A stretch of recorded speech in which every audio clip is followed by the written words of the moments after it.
cuando tiene 21 años, siguiendo un consejo de su padre y con el permiso de sus superiores, se inscribió en la Facultad de Derecho de la Universidad de Zaragoza.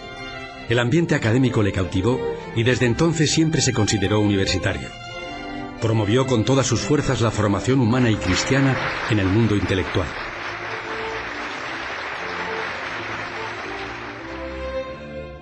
Con su impulso se fundó en 1952 la Universidad de Navarra, a la que seguirían la de Piura en Perú, la Panamericana en México, la de La Sabana en Colombia, abriendo un surco que continuaría en otros países después de su muerte. Soy sacerdote de Jesucristo y contemplo con alegría los avances grandiosos de la sabiduría humana. El Señor otorgó al hombre, como prueba de su amor de predilección, el privilegio de ese chispazo de la inteligencia divina que es el entendimiento. Y es una maravilla comprobar cómo Dios ayuda a la inteligencia humana en esas investigaciones que necesariamente tienen que llevar a Dios, porque contribuyen, si son verdaderamente científicas, a acercarnos al Creador. Trabajo en un experimento aquí en el CERN, esto que está aquí. Hacemos investigación de vanguardia con partículas atómicas pesadas y usamos todo tipo de instrumentos que suponen mucho dinero. Pienso que la cuestión clave es cómo uno puede integrar el cristianismo, sus creencias cristianas, con todo esto, con todos los experimentos que hacemos aquí en el CERN. En esto me ha ayudado mucho el fundador del Opus Dei, para hacer mejor mi trabajo y para convertirlo en un servicio a los demás, sin pensar solo en mí mismo y viviendo en presencia de Dios a lo largo del día en mi trabajo. El 28 de marzo de 1925, a los 23 años de edad, fue ordenado sacerdote en la iglesia del Real Seminario Sacerdotal de San Carlos. Ofrece su primera misa por el alma de su padre, fallecido 4 meses antes. 3 días después de su ordenación se traslada a Perdiguera, pueblo de 870 habitantes situado a 20 kilómetros de Zaragoza. El párroco había enfermado y él le sustituye como regente auxiliar. Todos los días celebra la misa cantada. Por la tarde dirige el rezo del rosario, oficia la bendición solemne con exposición del Santísimo y pasa varias horas en el confesonario. Los jueves dirige la hora santa. Reúne en grupos a los chiquillos para explicarles el catecismo y preparar a algunos para la primera comunión. El 18 de mayo dejó Perdiguera. En menos de 2 meses había visitado casa por casa a todas las familias del pueblo. En Zaragoza, además de desempeñar encargos pastorales, termina la carrera de Derecho y se emplea como profesor para atender las necesidades de su familia, su madre y sus 2 hermanos.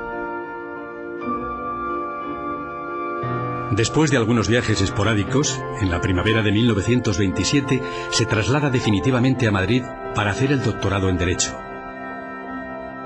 Desde junio es capellán del Patronato de Enfermos, una labor benéfica que atendía a pobres y enfermos procurándoles ayuda material y espiritual. Madrid alcanzaba entonces los 800.000 habitantes. Muchos eran inmigrantes que poblaban en durísimas condiciones las nuevas barriadas del cinturón urbano.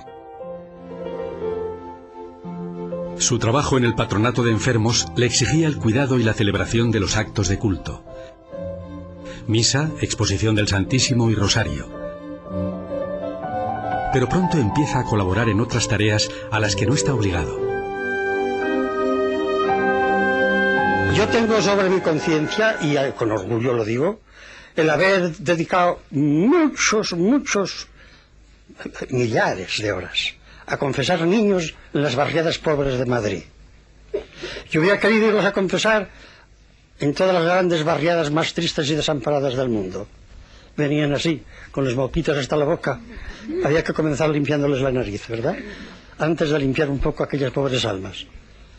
Llevar a los niños a Dios antes de que se meta en ellos el demonio. Creedme, les haréis un gran bien. Yo lo digo por experiencia de miles y miles de almas y por experiencia mía personal. Con frecuencia le pasan avisos para que atienda espiritualmente a enfermos de la ciudad y sus alrededores. San José María estudia el itinerario y hace los recorridos normalmente a pie y rezando el rosario arropado en su manteo. En la ficha del 17 de octubre de 1927 hay 6 direcciones. Debajo, con su letra, pone antes que nada Larra, su vivienda, el punto de partida. Desde allí se dirige a la calle del Carmen número 28, luego a la calle Mancebos número 8, después a Embajadores 65, Manuel Fernández Caballero 18, calle Concepción 4 y termina en la calle Artistas 8. En total ha recorrido más de 14 kilómetros.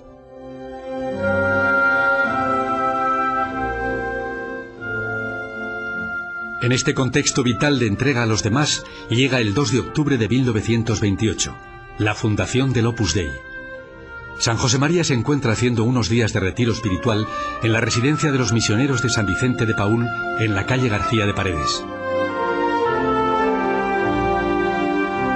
En la fiesta de los Santos Ángeles Custodios, el 2 de octubre de 1928, quiso el Señor, hace ya 47 años casi, que apareciera el Opus Dei.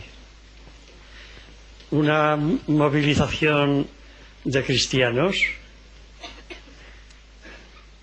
que supieran sacrificarse gustosos por los demás, que hicieran divinos los caminos humanos de la tierra, todos, santificando cualquier trabajo noble, cualquier trabajo limpio, cualquier quehacer terreno.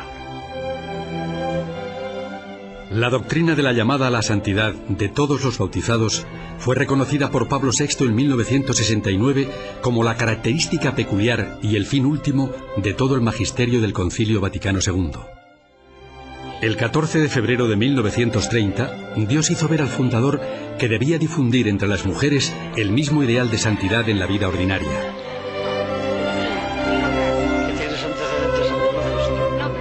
Y el 14 de febrero de 1943 se completarán los matices de la primera luz fundacional con la Sociedad Sacerdotal de la Santa Cruz, de la que formarán parte los sacerdotes del Opus Dei. En septiembre de 1931 deja el patronato de enfermos y toma el cargo de capellán de las Agustinas Recoletas del convento de Santa Isabel. A menos de 100 metros está el Hospital General, uno de los lugares donde atiende enfermos. Frecuentemente le acompañan algunos muchachos. En aquellos primeros años del Opus Dei, yo iba con hermanos vuestros a los hospitales de Madrid y charlábamos con los enfermos, les hacíamos las camas, les lavábamos los pies, les cortábamos las uñas, perdonad estos detalles, les peinábamos, les decíamos palabras de cariño. Y recuerdo que, de este puedo hablar porque ya está en el cielo hace muchos años, una persona de una familia conocida, uno de los primeros de aquella época, de los primerísimos años del Opus Dei, pues cogió un vaso de leche, era de un tuberculoso y estaba, y yo le dije a limpiarlo, y después me dio un poquito de pena porque la cara de asco que había hecho. Fui detrás de él y había en el mismo piso, era en el Hospital General, un cuartito donde se limpiaban esas cosas, y lo vi con una cara maravillosa de cielo, limpiando con toda la mano. ¿Hay que hacer esto? No. Hay que hacer las cosas bien hechas, con todos los medios asépticos, etcétera. Pero esto es un caso extremo, ¿comprendéis? En diciembre de 1933, con grandes dificultades económicas, pone en marcha una academia para estudiantes que al poco tiempo se ampliará como residencia universitaria. El 31 de marzo de 1935 es una fecha señalada. El oratorio de la residencia está a punto y el padre celebra misa y deja al Santísimo en el sagrario. 2 días antes había escrito: